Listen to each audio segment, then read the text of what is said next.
बद्रीनाथ धाम की कथा। एक बार श्री हरि विष्णु के मन में एक घोर तपस्या करने की इच्छा जागृत हुई।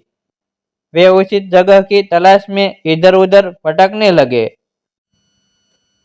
खोजते खोजते उन्हें एक जगह तप के लिए सबसे अच्छी लगी, जो केदार भूमि के समीप नीलकंठ पर्वत के करीब थी।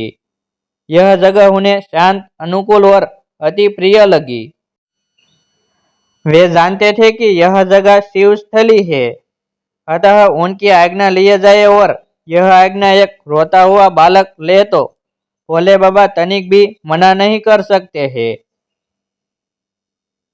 उन्होंने बालक के रूप में इस धरा पर अवतरण लिए और रोने लगे।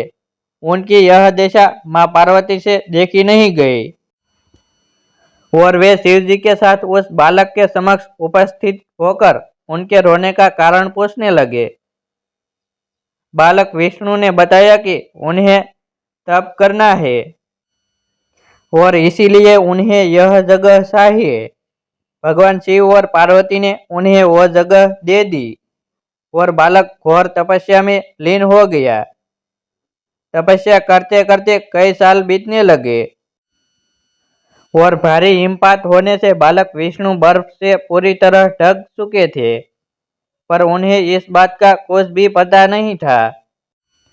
वैकुंठ धाम से माँ लक्ष्मी से अपने पति की यह हालत देखी नहीं जा रही थी। उनका मन पीड़ा से द्रवित हो गया था। अपने पति की मुश्किलों को कम करने के लिए वे स्वयं उनके करीब आकर एक बद्री का पेड़ बनकर उनकी हिमपात से सहायता करने लगी। फिर कई वर्ष गुजर गए। अब तो बद्री का वो पेड़ भी हिमपात से पूरा सफेद हो चुका था। कई वर्षों बाद जब भगवान विष्णु ने अपना तप पूर्ण किया, तब खुद के साथ उस पेड़ को भी बर्फ से ढका पाया। क्षण भर में वो समझ गए कि माँ लक्ष्मी ने उनकी सहायता हेतु यह तप उनके साथ किया है। भगवान विष्णु ने लक्ष्मी से कहा, हे देवी, मेरे साथ तुमने भी यह घोर तप इस जगह किया है, अतः इस जगह मेरे साथ तुम्हारी भी पूजा की जाएगी। तुमने बद्री का पेड़ बनकर मेरी रक्षा की है, अतः यह धाम बद्रीनाथ कहलाएगा। भगवान विष्णु की इस मंदिर में मूर्ति शालिग्राम शिला से बनी हुई है, जिसके 4 भुजाएं हैं। कहते हैं कि देवताओं ने इसे नारद कुंड से निकालकर स्थापित किया था।